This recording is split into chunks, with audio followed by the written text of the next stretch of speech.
மக்கள் இந்த ஒரு பதிவில் நம்ம என்ன பார்க்க போகிறோம்னா, போதைப் பொருளுக்கு எதிராக முதலமைச்சர் விஜய் அவர்கள் இன்றைக்கி மாரத்தான் ஓடிருக்காங்க. இது ஒரு வரி செய்தி கிடையாது, இதுக்கு பின்னாடி வேறு பல தகவல் இருக்குது. நம்ம இந்த வீடியோவில் பார்க்கலாம். ரெண்டாவது, நம்ம அண்ணன் பெரிய அரசியல்வாதி, யாரை சொல்கிறேன், விஜய் அண்ணாவை, ஸ்டாலின் ஐயாவை ட்ரிகர் பண்ணிகிட்டு இருக்காரு. ஸ்டாலின் ஐயா வந்து நானும் வந்து மாற்றேன் ஐயா வலையில் அப்படின்னு சொல்லி மாட்டிக்கிறார். நான் மறுபடியும் சொல்கிறேன், ஐயா ஸ்டாலின் ஐயா, நான் வந்து உங்களோட வயசில் ரொம்ப சின்னவன் தான், அதாவது உங்களோட அரசியல் அனுபவத்தோட ரொம்ப சின்ன அனுபவம் தான். ஆனால் எனக்கு உங்களோட எங்கள் அண்ணனை பற்றி நல்லா தெரியும். அதனால இந்த வீடியோவில் நான் உங்கள்கிட்ட பேசணும்னு நினைக்கிறேன். இது ரெண்டாவது பாயிண்ட். மூணாவது, பார்ட்டி ஃபண்ட் அப்படின்னு சொன்னால் எதிர்க்கட்சி தலைவர் ஓடுவார்ல, இப்போ வேற மாதிரி ஒரு சம்பவத்தை பண்ணலாம் அப்படிங்கிற ஒரு ஐடியாவில் தமிழக வெற்றி கழகம் இருக்காங்க. அடுத்த அசம்பிளி நடக்கும்போது நீங்கள் இதை பார்க்க போகிறீங்க. இது மூணாவது பாயிண்ட். நாலாவது, அருண்ராஜ் அவர்கள், ராஜ்மோகன் அவர்கள் சூப்பரான ஒரு விஷயத்தை முன்னெடுக்கிறாங்க. அதை பற்றி நம்ம டீட்டெயிலாக தெரிஞ்சுக்க வேண்டிய தேவை இருக்குது. அது என்ன அப்படிங்கிறத பார்க்கலாம். 4 மிக முக்கியமான செய்திகள் ஒன் பை ஒன்னா தெளிவாக நம்ம பார்க்கலாம். உற்சாக வணக்கங்கள், வாங்க பதிவுக்குள்ளே போகலாம். இப்போ முதல் விஷயம் மக்களே, முதலமைச்சர் வந்தார், இப்படி ஓடினார், ஆறா பயங்கரமாக ஃபார்ம் ஆனிச்சு, வேறு லெவல் அப்படிங்கிறது மட்டும் நம்ம தெரிஞ்சுக்கக்கூடாது. இதுக்கு பின்னாடி பல விஷயங்கள் இருக்குது. அந்த பல விஷயங்களில் முதல் விஷயம், இது பெரிய வார்னிங் அப்படிங்கிறத நான் முதல்ல சொல்லிடுறேன். ஒரு முதலமைச்சர் வருவார், மாரத்தான் ரேஸை வந்து போதைக்கு எதிராக வந்து அப்படி கொடி அசைச்சு திறந்து வைப்பார். சில நேரங்களில் முதலமைச்சரே செய்ய மாட்டாங்க, வேறு சில பேர் செய்வாங்க. இன்றைக்கி ஒரு முதலமைச்சர் அந்த மாரத்தானை தொடங்கி வச்சு போதைக்கு எதிராக 3 கிலோமீட்டர் ஓடிருக்கார். அப்போது இது பெரிய வார்னிங். போதைப் பொருள் சம்பந்தப்பட்ட தொழில் செய்கிற அத்தனை பேருக்கும் இந்த அரசாங்கம் இதை ஒழிக்கிறதுல எவ்வளவு பெரிய வார்னிங்களை இருக்குது அப்படிங்கிறத ரொம்ப தெளிவாக இன்றைக்கி ரிஜிஸ்டர் பண்ணியிருக்காங்கிறதான் நான் முதல்ல ஷேர் பண்ணுவேன். இதுக்கு முன்னாடி இவ்வளவு கடுமையான நடவடிக்கை, இந்த மாதிரி ஆக்ஷன்லாம் தமிழ்நாட்டில், வேற ஊரை விட்டுருங்க, நம்ம ஊரை பற்றி பார்ப்போம். தமிழ்நாட்டில் இதை செஞ்சுருக்காங்களா, பண்ணியிருக்காங்களான்னு கேட்டிங்கன்னா அது மிகப்பெரிய கேள்விக்குறி தான். தமிழ்நாட்டில் இதுக்கு முன்னாடி இந்த போதைப் பொருள் சம்பந்தப்பட்ட விஷயத்தில் யார் யார் சிக்கினா, எங்கேருந்து சிக்கினாங்க, எல்லா டீட்டெயிலும் உங்களுக்கு நல்லா தெரியும். ஆனால் இந்த அரசாங்கம், முதலமைச்சர் ரோட்டில் இறங்கி போதைப் பொருள் சம்பந்தப்பட்ட விஷயத்தில் மாரத்தான்ல கலந்துக்கிட்டு ஓடுறார் அப்படிங்கிறப்போ இது டைரக்ட் வார்னிங் தான். இதை நான் முதல்ல ஷேர் பண்ணிடுறேன். ரெண்டாவது, இதில் இன்னொன்று ஒரு விஷயம் இருக்குங்க. 53 வயசு அந்த மனுஷனுக்கு என்னமா ஒரு ஃபிட்னஸ், 3 கிலோமீட்டர் ஓடி இருக்காரு. அங்கே இருக்கிற சில பேர்லாம் பேட்டி கொடுக்குறாங்க, எப்பா எங்களால் முல்லப்பா, அந்த மனுஷன் ஓடுறாருப்பா, எப்படி ஓடுறாரு, எப்படி செய்கிறாரு என்னன்னு தெரியல, சும்மா அப்படி கொடியை அசைச்சிட்டு சும்மா ஒரு 100 மீட்டர் ஓடிட்டு போயிடுவான்னு நினச்சா அந்த மனுஷன் 3 கிலோமீட்டர் ஓடுறாரு அப்படிங்கிற ஒரு விஷயத்த சொல்கிறாங்க. இதில் என்ன அவர் சொல்ல வர்றாருன்னா, இந்த ஃபிட்னஸோடு நான் இருக்கேன், இந்த மாதிரி என்னால் பண்ண முடியுதுன்னா நான் போதைக்கு எதிராக இருக்கிறதுனால தான் என்னால் பண்ண முடியுதுன்னு சொல்லி லட்சக்கணக்கான கோடிக்கணக்கான இளைஞர்களை ஈர்க்கிறதுக்கான ஒரு யுக்தியாக கூட இதை பண்ணலாம். ஸோ இதுவும் ரொம்ப ரொம்ப பாசிட்டிவான ஒரு விஷயத்தை இங்கே நடந்திருக்கு அப்படிங்கிறது நான் சொல்லிடுறேன். இன்னைக்கு தமிழக வெற்றி கழகத்தில் ஒரு ஹேஷ்டாக் வந்து ட்ரெண்ட் பண்ணிட்டு இருப்பாங்க. இது வந்து தமிழக வெற்றி கழகம் மட்டும் பண்ணணும்னு நான் சொல்லலை, எல்லாருமே இதுக்குள்ளே இறங்கணும், எல்லாருமே இதை பண்ணணும். ட்ரக்ஸை விடுங்க, ஸ்போர்ட்ஸை எடுங்க அப்படிங்கிற ஒரு ஹேஷ்டாக்கை இன்னைக்கு ட்ரெண்ட் பண்ணிக்கிட்டு இருக்காங்க. ஏன் இந்த விஷயத்தை விடுங்க, இந்த விஷயத்தை எடுங்கன்னு சொல்லி ஏன் ட்ரெண்ட் பண்ணுறாங்க? எப்படி வேணால் ட்ரெண்ட் பண்ணலாம்ல, மாறி மாறி பண்ணலாம்ல. ஸோ இங்கே போதைப் பொருள் சம்பந்தப்பட்ட விஷயத்தில் நம்ம வந்து ஒரு பக்கம் போதைப் பொருளை தடுக்கிறதுக்கான ப்ராசஸ், நம்ம படையை வந்து தனியாக அமைச்சிருக்கோம், அவங்க வந்து பறிமுதல் பண்ணுறாங்க, சட்டவிரோதமாக போதைப் பொருள் உள்ள வர்றதை தடுக்கிறாங்க. இதெல்லாம் ஒரு பக்கம் நடந்துக்கிட்டு இருக்குன்னு வச்சுங்களேன். இங்கே டிமாண்ட் இருக்குல்ல, இங்கே டிமாண்ட் இருக்கிறதுனால தானே அங்கே சப்ளை ஆகுது. அப்போ அந்த டிமாண்டை நம்ம எப்படி குறைக்கிறது, எப்படி இந்த டிமாண்டை ஒழிக்கிறது? இங்கே தமிழ்நாட்டில் யாருமே போதைப் பொருள் யூஸ் பண்ணாமல் இருந்தாங்கன்னா வெளியிலேருந்து வர்றவர் எப்படிங்க இங்கே விற்பார்? வெளியிலேருந்து வர்ற ஒருத்தர் விற்கிறத தடுக்கணும். அப்போ உள்ள டிமாண்ட் இருக்கிறத நம்ம குறைக்கணும். அந்த டிமாண்டை எப்படி குறைக்க போகிறோம்? ட்ரக்ஸை நம்ம விடணும்னா ஸ்போர்ட்ஸை கையில் எடுத்தால் மட்டும்தான் அது குறையும். ஏன்னா ட்ரக்ஸுங்கிறது ஒரு ட்ரிகர் பாயிண்ட் ஒன்று இருக்கும். அந்த ட்ரிகர் பாயிண்ட் வந்தோன்னே நம்ம ஒரு ப்ராசஸ் ஆகும், இதை நம்ம எடுத்துக்கணும் அப்படிங்கிற ஒரு ப்ராசஸ் ஆகும், ஒரு ரிசல்ட் ஒன்று கிடைக்கும். அந்த ரிசல்ட்டில் பல கெட்ட விஷயங்கள் இருக்குது. ஒரு மிக முக்கியமான வேற ஒரு இதுக்கு கொண்டு போகும், அது கொண்டு போகுங்கிற ஒரு சில விஷயங்கள்லாம் நம்ம அதுக்குள்ளே சிக்கிக்கும். அந்த சிக்கின விஷயம் மறுபடியும் ட்ரிகர் பாயிண்டாக மாறும், அது ப்ராசஸ் ஆகும், ரிசல்ட் கிடைக்கும். Result, trigger point, process, result, இந்த ஒரு பேட்டர்னில் சிக்கிக்கும் போது தான் இதுலேருந்து நிறையா பேரால் வெளியே வர முடியல. அப்போ ஒரு ஹேபிட்லேருந்து நீங்கள் வெளியே வரணும்னா அதற்கு ரீப்ளேஸ் பண்ணுற மாதிரி இன்னொன்று ஹேபிட்டை மேலே வச்சா மட்டுமே உங்களால் வெளியே வர முடியும். அப்போ ட்ரக்ஸ் உங்களுக்கு வேணாம், அதுக்குள்ளே அடிக்டாக இருக்கீங்கன்னா நீங்கள் ஸ்போர்ட்ஸுக்குள்ளே இன்வால்வ் ஆனால் மட்டுமே அதுலேருந்து வெளியே வர முடியும். அதோட வெளிப்பாடு தான் அதை பண்ணுறாங்க. ஏன்னா இங்கேயும் ஒரு ட்ரிகர் பாயிண்ட் இருக்குது, ஓடணும் பண்ணணும் அப்படிங்கிற ஒரு ட்ரிகர் பாயிண்ட், இங்கேயும் ஒரு ப்ராசஸ் இருக்குது, இங்கேயும் ஒரு ரிசல்ட் இருக்குது. ஸோ இந்த ட்ரக்ஸோட ரிசல்ட் உங்களுக்கு வேணாம் அப்படிங்கிறப்போ நீங்கள் ஸ்போர்ட்ஸோட ரிசல்ட்டுக்கு நீங்கள் மாறி தான் ஆகணும். அதை நோக்கி தான் இன்றைக்கி மாரத்தான் விழிப்புணர்வு பண்ணியிருக்காங்க. இந்த மாரத்தானில் முதலமைச்சர் விஜய் அவர்கள் கலந்து கொண்டு ஓடினது பல விஷயங்கள் இதுக்குள்ளே இருக்குது. வார்னிங்காக இருக்கலாம், ஒரு டிமாண்டை குறைக்கிறதா இருக்கலாம், இந்த ஹேபிட்டை சேஞ்ச் சேஞ்ச் பண்ணுறதுக்கான மிகப்பெரிய முயற்சியாக இருக்கலாம். ஸோ எல்லாருமே ஒன்று சேர்ந்து சொல்லுங்கள், ட்ரக்ஸு வேணாம், ஸ்போர்ட்ஸை கையில் எடுப்போம். தமிழ்நாடு ஒட்டுமொத்தமாக சேர்ந்து இந்த ஒரு அஜெண்டாவை நோக்கி இன்றைக்கி நம்ம பேச ஆரம்பிப்போம், இன்னையிலேருந்து நம்ம பேச ஆரம்பிப்போம் அப்படிங்கிறது தான் நான் சொல்ல வர்ற மேஜரான ஒரு விஷயம்.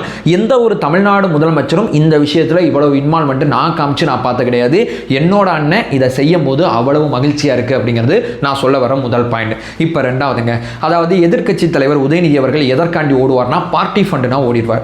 பார்ட்டி ஃபண்டுனா நீங்கள் டேட்டாவோட சொல்லுங்கள், நீங்கள் எப்படிங்க அப்படி சொல்லலாம், எந்த பார்ட்டின்னு சொல்லுங்கள், யார் வாங்கினாங்கன்னு சொல்லுங்கன்னு சொல்லி அசம்பிளியில் கேட்டாங்க. அதுக்கப்புறம் அப்படியே ஓடி போயிட்டாங்க.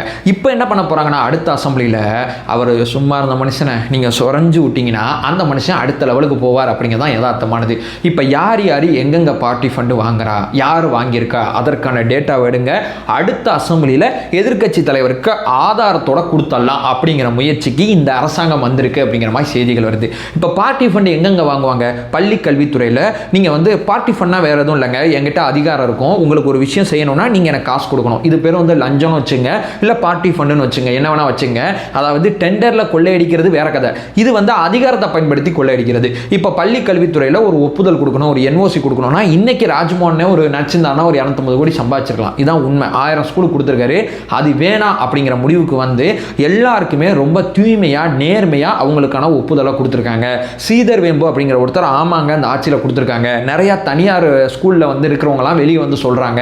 இந்த அதிகாரத்தில் வச்சு அரசாங்கத்துக்கு மாதிரி ஒரு இணையான ஒரு வருமானத்தை பண்ணுறது தான் பார்ட்டி ஃபண்ட். பள்ளி கல்வித்துறையில் ஒப்புதலுக்காண்டி இந்த பார்ட்டி ஃபண்டை பண்ணிட்டு இருக்காங்க. எத்தனை ஸ்டூடெண்ட்ஸ் இருக்காங்களோ அதை பொறுத்து கனெக்ட் பண்ணி வாங்கிட்டு இருக்காங்கிறது ஊருக்கே தெரிஞ்ச கதை. வெளியே வந்து இந்த ஆட்சியில் வாங்கலைங்கிறத அவங்க சொல்கிறாங்க. ஸ்ரீதர் வெம்பு அவர்லாம் ஒரு தொழிலதிபர், அவர் வந்து பாஜக ஐடியாலஜியில் இருக்கிற ஒருத்தர். அவரே இந்த அரசாங்கத்தை பாராட்டிக்கிட்டு இருக்கார். அது பல பேருக்கு பிடிக்காம விமர்சனம் பண்ணிட்டு இருக்காங்க பள்ளி கல்வித்துறையில். இங்கே டாஸ்மார்க்ல பார்த்தீங்கன்னா கொள்முதல் பண்ணுறாங்கல்ல, இந்த இப்போ டாஸ்மார்க் நிறுவனம் தானே பண்ணுது, ஆர்டர் கொடுப்பாங்க, அங்கே வந்து ஆலையில் வந்து உற்பத்தி ஆகும், அந்த உற்பத்தி ஆகிற சரக்கை கொள்முதல் பண்ணுவாங்கல்ல, அந்த கொள்முதலில் பெட்டிக்கு இவ்வளவு அப்படின்னு சொல்லி டாஸ்மார்க்ல வந்து அந்த ஆலைகளில் வந்து பணம் வாங்குவாங்க. பெட்டிக்கு வந்து 60 ரூபா, பெட்டிக்கு வந்து 70 ரூபா அப்படின்னு ஒரு பணம் வாங்கப்பட்டுருச்சு. அந்த ஆர்டரை பொறுத்து உனக்கு ஆர்டர் நான் கொடுக்குறேன்ல, நீ வந்து உற்பத்தி பண்ணுறல, எனக்கு மறுபடியும் டெலிவரி பண்ணுறல, அது அரசாங்கம், அது தனி, எனக்கு தனியாக கொடு, ஆர்டர் போட்டவன் நான் தானே, இந்த பெட்டிக்கு வந்து 60 ரூபா கணக்கு பண்ணி கொடு அப்படின்னு சொல்லி ஒரு 1200 கோடி ரூபா வரைக்கும் வசூல் செய்யப்பட்டதா மாதம் சொல்கிறேன், சாரி வருஷம் ஒரு கணக்கில் வசூல் செய்யப்பட்டதா ஒரு கணக்கு ஒன்று சொல்கிறாங்க. இது ஒரு பக்கம் போயிட்டு இருக்கு. இது வந்து டாஸ்மார்க்கோட பார்ட்டி ஃபண்ட். இது தள்ளி வச்சிருங்க. மூணாவது, இதில் வந்து இங்கே நம்ம வந்து மின்சார வாரியத்தில் எடுத்துக்கிட்டிங்கன்னா இந்த காற்றாலை சம்மந்தப்பட்டது, சூரிய ஒளி மின்சாரம் சம்மந்தப்பட்டது, இதில் ஒரு பார்ட்டி ஃபண்ட். இதில் என்ன பண்ணுவாங்கன்னா நீங்கள் வந்து இத்தனை ஆலைகள் நீங்கள் அமைக்க போகிறீங்க, இத்தனை சூரிய மின்தகடோட ஆலைகளை நீங்கள் கிரியேட் பண்ண போகிறீங்கன்னா இதுக்கு எனக்கு ஒரு கணக்கு பண்ணி ஒரு 25 லட்சம் கொடுங்க, ஒரு மெகாவாட்டில் பண்ண போகிறீங்கன்னா 25 லட்சம் அப்படின்னு சொல்லி ஒரு பார்ட்டி ஃபண்ட் வாங்குறதுக்கான ஒரு முன்னெடுப்பு எடுக்கப்பட்டதா அமைச்சர் சிடிஆர் அண்ணன் 1 மணி நேரம் தன்னோட துறையை பற்றி வெள்ளேறிக்கை வெளியிடும் போது அக்குவேற ஆணிவேற அத்தனை தகவலுமே பொது வெளியில் சொன்னாங்க. அங்கேயும் பார்ட்டி ஃபண்ட் இருக்கு. இதுவும் ஊருக்கு தெரிஞ்ச உண்மை. அதுக்கப்புறம் சிஎம்டிஏல நீங்க எடுத்துக்கிட்டீங்கன்னா அல்லது நீங்க அது கீழெல்லாம் போனீங்கன்னா இன்னும் நிறைய இருக்கு. நீங்க மேஜரா சிஎம்டிஏ மட்டும் நம்ம எடுத்துக்கலாம். நீங்க ஒரு கட்டணம் கட்டணும், வேற சில அனுமதியெல்லாம் வேணும்னா அங்கே தான் போகணும். உங்களுக்கு ஒரு ஸ்கொயர் ஃபீட்டுக்கு எனக்கு இவ்வளோ காசுன்னு சொல்லி அங்கேயும் ஒரு பார்ட்டி ஃபண்ட் இருக்கு. 48 ரூபா 50 ரூபான்னு சொல்லி அங்கேயும் ஒரு கணக்கு இருக்கு. அந்த பார்ட்டி ஃபண்டையும் இன்னைக்கு ஒழிச்சிருக்காங்க. வெளியே வந்து கட்டணம் கட்டுறவங்களே சொல்றாங்க பார்ட்டி ஃபண்ட் இந்த ஆட்சியில் வாங்கலங்கன்னு சொல்றாங்க. பார்ட்டி ஃபண்டுங்கிறப்போ அப்படி ஒரு மாரத்தான் ஓடுறீங்களே, சும்மா பேசிக்கா தேடி பார்த்தாவே இந்த 4 இடத்துல வருது. அப்ப நீங்க மறைமுகமாக வேற எங்கெங்கெல்லாம் எப்படிலாம் பார்ட்டி ஃபண்ட் வாங்கியிருப்பீங்க, கட்சி நிதி அப்படிங்கிற பேர்ல எவ்வளவு வாங்கியிருப்பீங்க, அப்ப அதெல்லாம் என்ன கணக்கு? இதுக்கான கணக்கை அதிகாரப்பூர்வமாக சட்டசபையில் சொல்ல போறாரு. சும்மா அந்த மனுஷன் அப்படியே உட்காந்து கேட்டு போயிருக்கலாம்ல. இப்போ மறுபடியும் அவர் ட்ரிகர் பண்ணி விட்டோம்னா அவர் அடுத்த ஸ்டெப்பு போறாரு. ஏன்னா கையில் அதிகாரம் இருக்கு, அவர் செய்யத்தான் செய்வார். இது 2வது பாயிண்ட். இப்போ 3வது ஒரு விஷயங்க, இதைத்தான் வந்து எப்படி ஷேர் பண்றதுன்னு எனக்கு தெரியல. முன்னாள் முதலமைச்சர் மு.க. ஸ்டாலின் அவர்கள் இருக்காங்கல்ல, அவரை நம்ம அண்ணன் விஜய் அண்ணா பார்த்தீங்கன்னா சண்டைக்கு கூப்பிட்டுக்கிட்டு இருக்காரு. சண்டைக்கு வாங்க அப்படின்னு கூப்பிட்டு இருக்காரு. மறுபடியும் அவரை நம்பி சண்டைக்கு போனீங்கன்னா மறுக்க அசிங்கப்படுவீங்க. இப்போ உங்களை தனித்து போட்டி அப்படிங்கிற இடத்தை நோக்கி ரொம்ப தீவிரமாக நகர்த்திக்கிட்டு இருக்காரு. நேற்று உங்கள் கட்சியோட ஏதோ திருமண விழான்னு நினைக்கிறேன், அங்கே நீங்களே சொல்லிட்டீங்க தனித்து போட்டி போடுறதை பற்றி நாங்கள் யோசிச்சுக்கிட்டு இருக்கோம்னு சொல்லிட்டீங்க.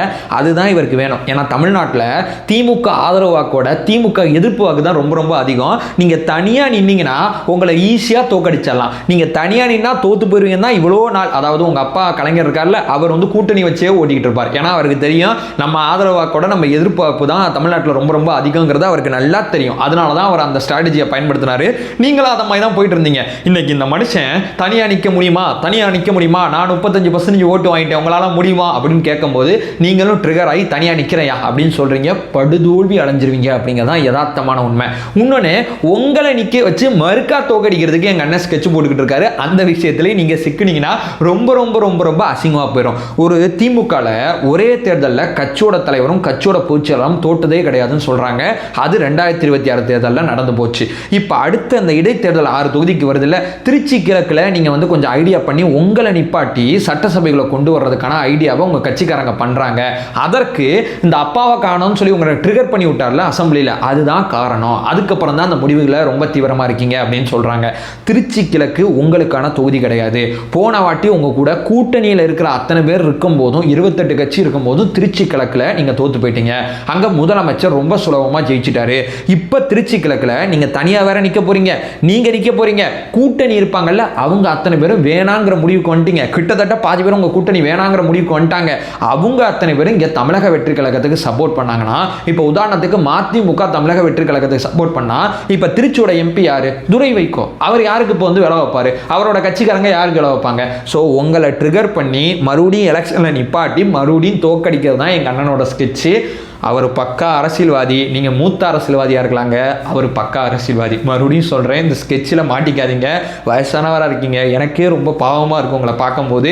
தயவு செய்து உங்கள் பிள்ளையை எஜுகேட் பண்ணி அவர் ஏதாவது பண்ண சொல்லி ஒரு ஆக்கப்பூர்வமான அரசியல் பண்ணுங்கள். எலெக்ஷனுக்குள்ளே வந்து மறுபடியும் தோற்று போனீங்கன்னா அதிமுக எப்படி சில்லறையாக சரியுது அதே மாதிரி நீங்களும் சரிவீங்க. ஏன்னா அந்த மனுஷன் சாதாரண மனுஷன் கிடையாது. நான் மறுக்கா சொல்கிறேன். இது 3வது பாயிண்ட். இப்போ 4வது ஃபைனலான ஒரு விஷயம்.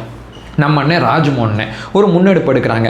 அவரோட அந்த தலைமைச் செயலகத்தில் ஆஃபீஸுக்கு வெளியே ஒரு மிஷின் ஒன்று இருக்குது. அந்த மிஷினில் நீங்கள் வந்து ஏதாவது மனு கொடுக்க போய் நீங்கள் லைனில் அப்பெல்லாம் நிற்க தேவையில்லை. அந்த மிஷினில் நீங்கள் உங்கள் மனுவை ஒரு QR கோட் இருக்குது, அதை நீங்கள் ஸ்கேன் பண்ணிங்கன்னா அந்த மனுவை நீங்கள் வந்து அந்த மிஷினில் போடலாம். அந்த மிஷினில் போடும்போது அந்த மனு வந்து அந்த OTP ஒன்று கேட்குது. அந்த OTP வந்து நீங்கள் சொன்னோன்னே அந்த மிஷினில் வந்து வர்ற தகவலை வச்சு அமைச்சரை நீங்கள் எப்போ பார்க்கலாம் அப்படிங்கிற விஷயம் டேரெக்டாக உங்கள் ஃபோனுக்கு வருது. ஏன் மனுக்கு அவ்வளோ தூரம் அவ்வளோ நேரம் நிற்கிறீங்க? அந்த மனுவை அப்புறமா வந்து அமைச்சரோட ஆஃபீஸில் இருக்கிறவங்க படித்து பார்த்துட்டு அமைச்சரை இவங்களை சந்திக்கிறதுக்கு என்ன தேதியில் எந்த டயத்தில் வந்தால் கரெக்டாக இருக்கும் அப்படிங்கிற டைமிங்கை உங்களுக்கு கொடுக்குறாங்க. க்யூவில் நிற்க வேண்டிய அவசியம் இல்லை. வாங்க மனுவை ஸ்கேன் பண்ணுங்கள், போடுங்க, போங்கன்னு சொல்லி தன்னுடைய எஃபிஷியன்சியான ஒர்க்குக்காண்டி இந்த ஒரு விஷயத்தை அவர் முன்னெடுத்திருக்கார் அப்படிங்கிற ஒரு விஷயத்த சொல்கிறாங்க. இதே மாதிரி நம்ம அமைச்சர் அருண்ராஜ் இருக்காங்கல்ல, அவங்க என்ன பண்ண போகிறாங்கன்னா, பள்ளி கல்வித்துறையில் ஆல்ரெடி நடந்துக்கிட்டு இருக்கு.